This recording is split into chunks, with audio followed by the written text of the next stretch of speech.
yango nde nazoboya nanu lwana sur la congolité oyo ezolinga epesa impression ke Fatia azobanga batu IDPS eza izina babi azobanga ba élection 2023 IDPS eza ça sur mesure IDPS eza machine à politique. On va en parler. Les Congolais de 100% nous avons donné au Congo. La pauvreté et le chômage, biso ba jeune cop na biso Paris foot. Tout à fait. Moi, ce n'est pas en étant on va venir 100% congolais. C'est pour cela. C'est la volonté, c'est l'âme de quelqu'un. Ils sont des pèses. Et ça crise dans la famille, il y a toujours eu au babengi si la famille ben dans mes katanaté. Le vrai problème est ça au babengi ba test ya parti vraiment ça respecter tendenge zalelaka. Voilà. Il y a un dans ça va tout la politique précède les droits. Tout ça là nous au babengi toyambi ba pa na union sacrée. Total dans la même direction et ça victoire à président en 2023. Côté Kabou yapé aye ba pendere nyako dialoguer na baninga. Voilà. Bon et là au moins nazo déplorer pas Kabou yeza nini. Yo bana ko déploiement ba Kabou ya depuis kala.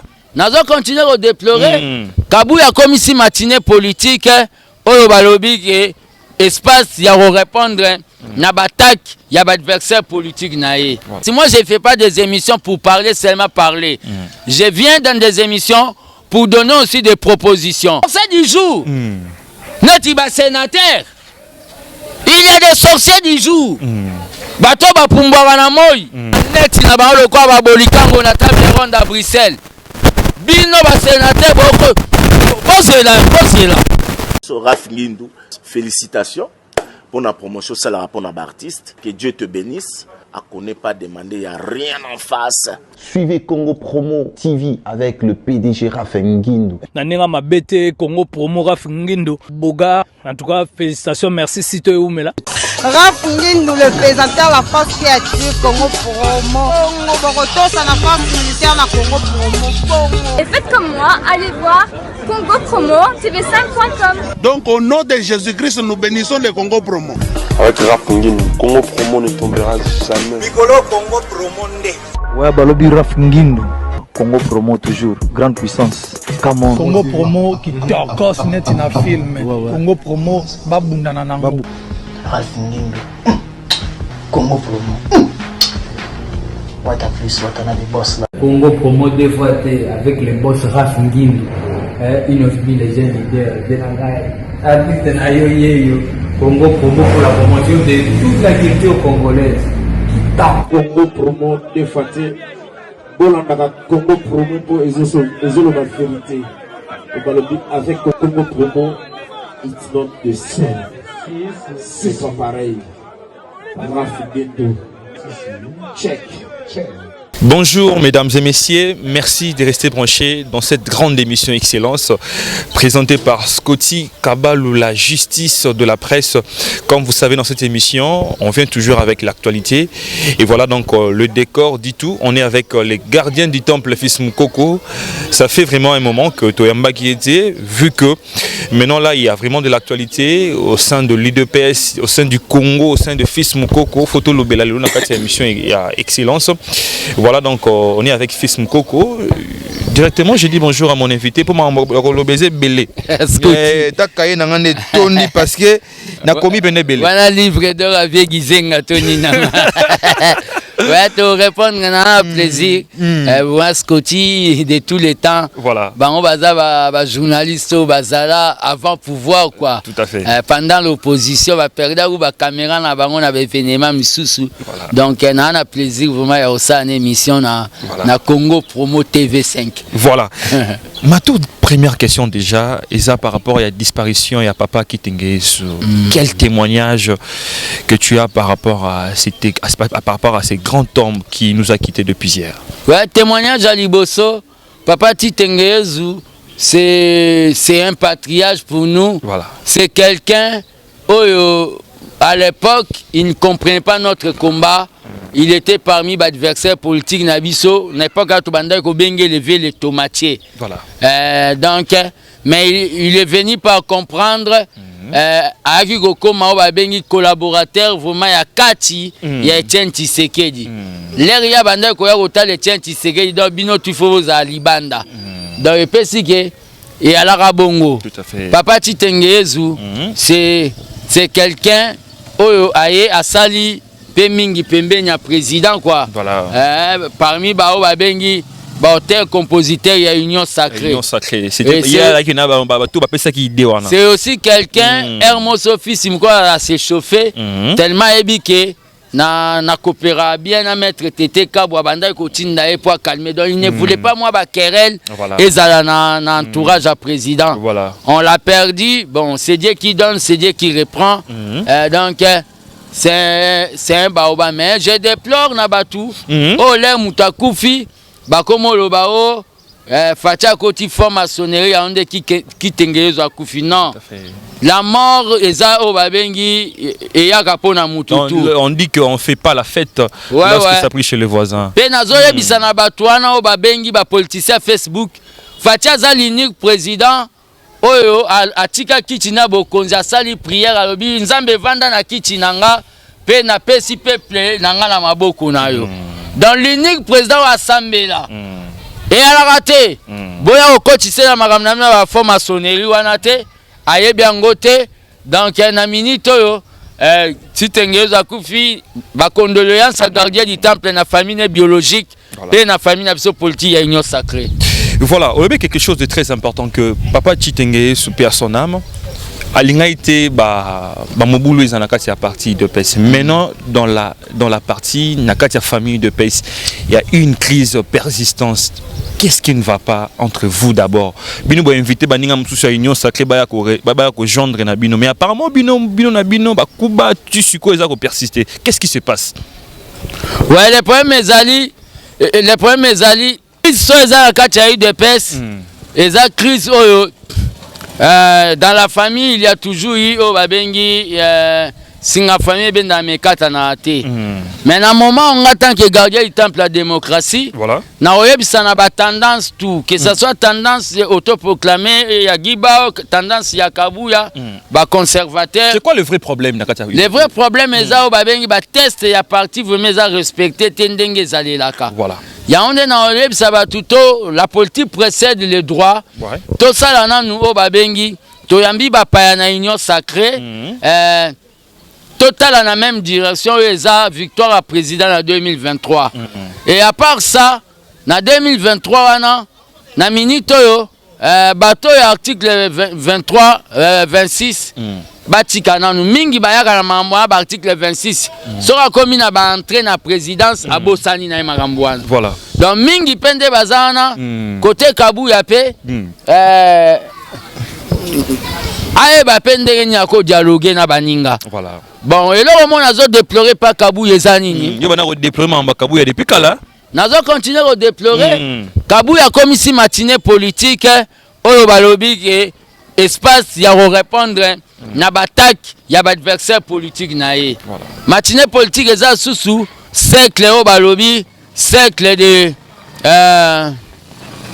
débats entre ba combattants. Voilà. Donc matinée politique eza donc et comme oyo balobi mon droit de réponse mon robot. Là ça doit c'est pas ça. Voilà. Mais Kabuya félicitations pour Longwe au secrétaire général à 10e mairie. Les lois comme au Congo central il faut toi encourager na travail à redynamisation. Tout tikana makambu wana ya ba courant wana tout le monde en a direction mon poto yambi bapaya. Wana position gardien du temple. Voilà, position gardien du temple par rapport à un message au chef de l'État parce que chef de l'État tout l'obéla deux messages naïe. Oh ils tellement récent ils par rapport quand il y a eu Mambo et l'équipe Nakatia Goma par rapport il y a Volcan, il y a Nirangongo, le message du chef de l'État en disant qu'il ne peut pas, il n'a pas eu le moyen de déplacement. C'est trop petit. Comment président au hasard, le premier citoyen. Tu as vu qu'il est à niveau naïe, il est bien entouré. À Royer aux alarans à moyen comme à Goma. Il m'a dit que Zangi, boye matin, midi soir. Tu vois que ça commence à inquiéter beaucoup de Congolais. Et puis tu as dit que beaucoup de gens de l'Est et Kunaba, c'est un message à un chef de l'État. Babilo, Missou Soaneza Babilo, c'est un homme. Voilà. L'homme il était émotionné. mais c'est un message personnellement que moi je n'ai pas suivi, je dois vérifier ça. Tout à fait. Mais c'est un homme aussi à cause ça peut berrer voilà. Donc les gens doivent aussi comprendre que Fati c'est pas un dieu, c'est aussi un homme. Comment se gère la crise de Goma? Na Est et on a un pays parce que il s'est déclaré en état de siège. Comment se gère? Apparemment, la crise des Arabes toujours tout est mal géré. Bah nous tous si bambongo bah katumbi bah musiciens encore bah innocent bah l'homme bah tini bambongo mais tozoye bah comment cette crise est gérée de ces côtés-là? Bah le problème est ça. Marambango na on lingande gouvernement éviter que Marambango me comme un copie à Batumisus. Voilà.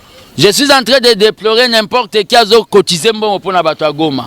Pourquoi pas bakosala o babengi compte moko humanitaire o même nga fils mko na koya ocha $1 na nga so na zui ke batu bagenda opesa na ba maboko premier ministre dans babiloko wana tout je crois bien même moi ça n'a pas héritier Watanabe parce que je suis politicien mais j'ai un ami musicien héritier Watanabe il pas planifié qui a ça la geste na cadre ya ba makambu wana mais na makamba Goma état de siège ezao babengi l'inattendu. Voilà. C'est ce qui a fait parler Kagame. Aux autres comprendre Kagame qui se considérait homme fort, qui n'aimait pas trop des médias, a commencé à la sortie médiatique. Et il a été réencadré par le président. Et le président a la dimension supérieure. Il y a un Fati Obabengi prix Nobel à diplomatie. Il y a quelques combattants Bababoula qui Fati Fala Loba yo Rwanda Keba yo Kagame yo Konda. Sauf Fati Loba Bongo. Mais l'air Marambo Yindi. Ba Congolais balinga bazika na makolo na volcan. Balinga ba kende Rwanda te. Donc Fati a même politique à le père. Oh babengi ya bon voisinage. Dans Yaoundé nazo benga siyo na Fati azara oh babengi esprit supérieur à diplomatie. Donc côté wana vraiment état de siège ça gouverneur Soda, maire de la ville Soda, bourgmestre Soda, chef du quartier Soda, chef de rue Soda. Voilà. Donc ça et le mot to sali. Mais la guerre sera longue et populaire, ça terminera là où elle est venue à Kigali. Mais pourquoi beaucoup de gens endorsent que bateau bakufaki na bateau bakufi na volcan parce qu'il y a quand même de morts. On a un chef de l'État vu qu'il y a des agents de OVG qui ne sont pas payés pendant 7 mois. Tout on peut na Kabila peut-être 7 mois et ça ne mandat ya Tshisekedi a fouti bangote ya ngone ma calcul wana ba prévision tout et salamité ne bakufi na est. Non le problème est exact tolobani au Congo nous avons une maladie au babenga maladie ya manque à prévision. Ouais. Tolingara au mona mutu ndenga zana jamais to prévoir te tolingara ko guérir. Ce qui est arrivé les a mauvaise politique, il y a pouvoir sortant à Kabila au biso to hérité mais nous là vous expliquez une erreur par une erreur. Ils erreur Morombo et DG Zalaki peut-être dans Kabila mais bino bokoka qui peut-être censé bongisango. Mais nous étions oyebi voilà. Et ça est le komoko boye bataka on dans les oubliettes. Dans les oubliettes. On est en train d'assumer ça, on est au pouvoir.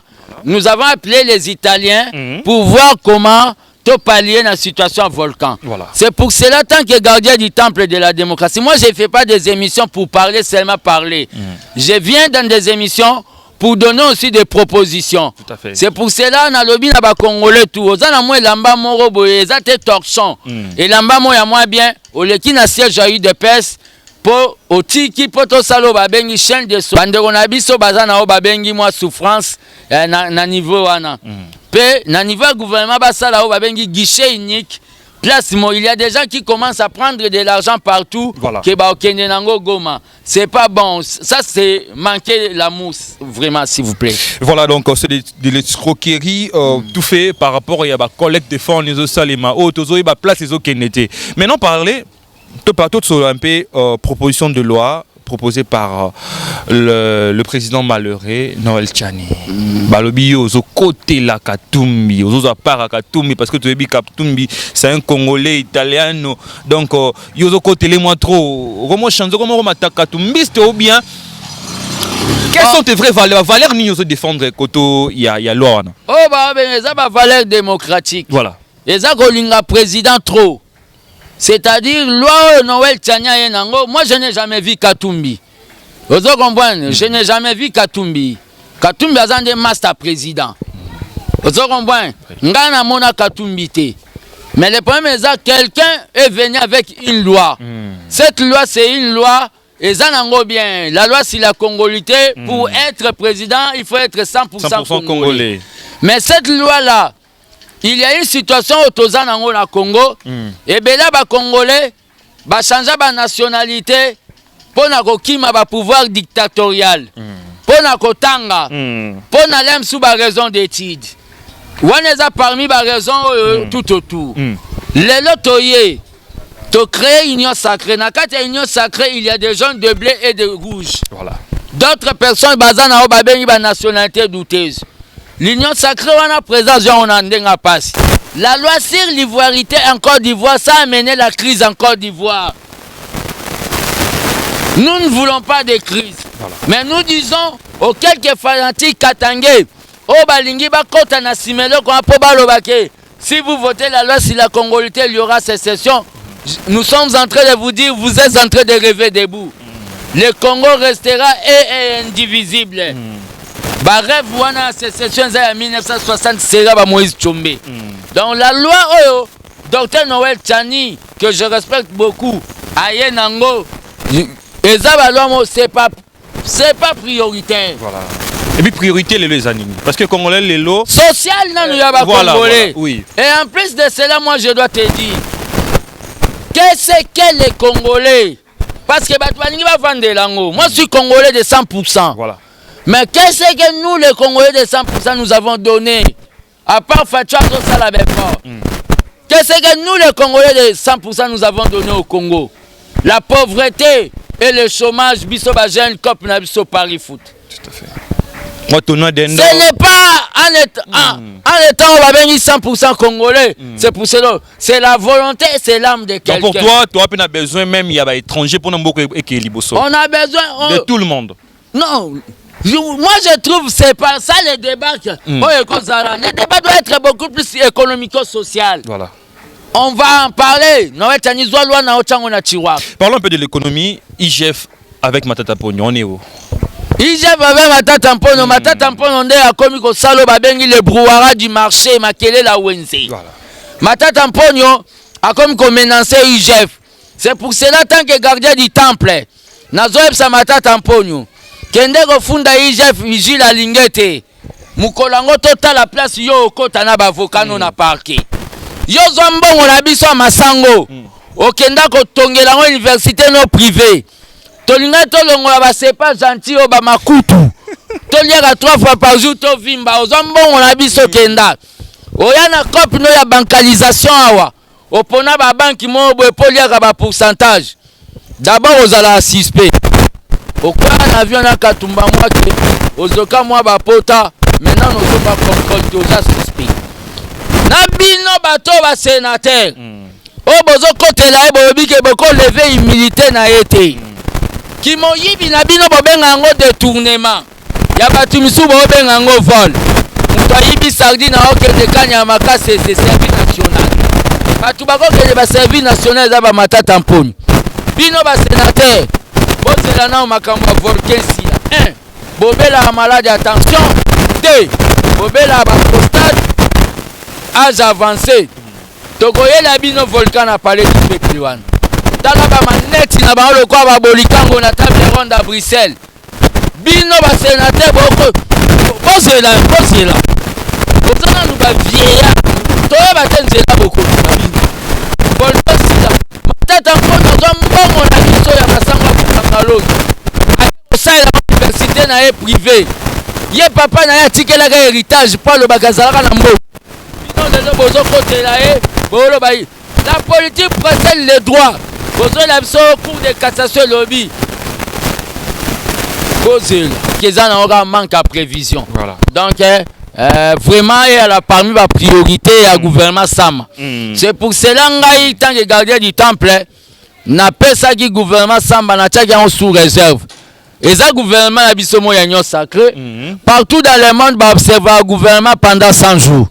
nga na zo observer ba on a travail au barosala nga na armée des bâtisseurs tout le monde est ni travail na ba ezo kende déjà bien na baram tout ça ezo déranger bon baram wana baram déjà ezo déranger moi social mais tout faisant kende bien na cadre baisse il y a prix il y a ba billet avion. Ah, on a Congo déjà. Talaka billet Lubumbashi allait pembe na billet Afrique d'ici. Tout à fait. Donc baisse a pris wana c'est dans les bons état de siège. Et ça, mesure moi inattendue, c'est dans les bons. Moi, bah, ma Mike, c'est dans les bons. Mais nga bozana nous sous réserve. Voilà. Donc, on est à position nga, oh, nga na zo boulé. Donc, quelques minutes, le bien on peut fuir la Kinshasa parce qu'il y a tout ça, habitant au Touza, na katia ville la Kinshasa. Quand on a simana biso à Touzali, bon, soto indéterminé. Plan. Il y a Gentini Mobila concernant Kimbo Yozomona Mondeng, Tigelo Bamon, Mapé Bima, Kabina Nabakomi. Comment sont gérés Baba Frewana? Ouais, mais en boy, Zali, qui est comme un niveau Bambongo, pour moi, na IGFT. Mais on a surtout projet. Voilà. Gentini a un projet. Les gars, un projet. Projet, on a son mouton, un projet présentant, adopté. C'est que comme un projet, là,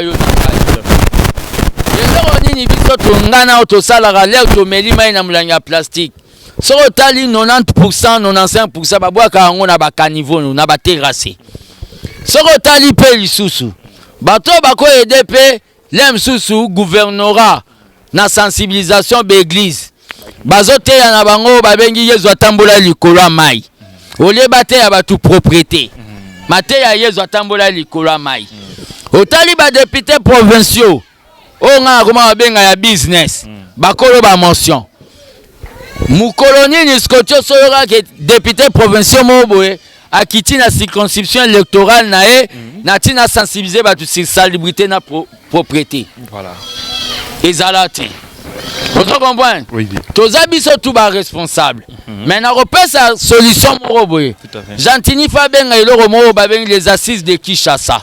Bana kin ba vanda ba boulende ni bako vider ah déjà hier déjà la nengo kuto simba est-ce que ba 6 zones au simba ah benga non bazaka bango de te biso tout oza bana kin ba benga na ba binope ba fils to vanda to réfléchir comment to ko trouver solution na marambo parce que kolongo la Gentini loyi balongola kimbuta bango mo bela biso Gentini so pe balongola Gentini bakoyela biso yezute donc on comprend donc ezaka to vanda to boulé komisa kobwaka matiti na lieu public infraction voilà c'est-à-dire so ba to pesa ba soda cop so ba kangio ke obwake loko na kata balabala $50 au mona va ba tout ko ba gérer bien ba déchets na bango au lieu de to même ba débat mo boye donc on les a boule nanga gardien a boulé ndengwana. Nous commençons déjà à chuter. Félix Tshisekedi de pouvoir 3 ans déjà. Est-ce que vous pensez que UDPS Borozalape na Liloba Roloba